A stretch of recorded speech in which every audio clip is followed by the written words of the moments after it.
Welcome, man. Welcome back to the channel, man. Let's get right into it, man. Okay, y'all remember that engine, that video I did when I was doing the 3.6 liter, the engine that had overheated? Well, this is part two, man. I told y'all I would keep you updated, and as you can see, what I have here is two brand new cylinder heads.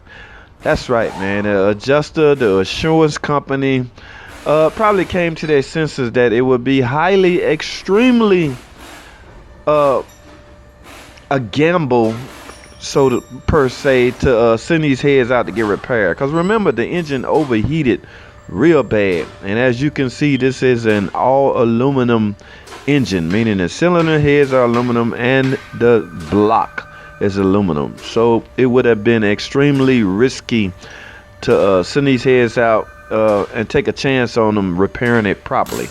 So I got new heads. Now I got the front head on already, so what I got to do right now is get the rear cylinder head on, and basically I'm pretty much gonna have to get the timing all set. That's gonna be the hardest part of the whole job. Okay, so getting the timing set, getting my marks all together, putting the timing cover back on, that's the only part that's time consuming. But like I say, I'm just keeping y'all updated. I got two brand new cylinder heads. There's a timing cover right there. I got to get it on, get it in time.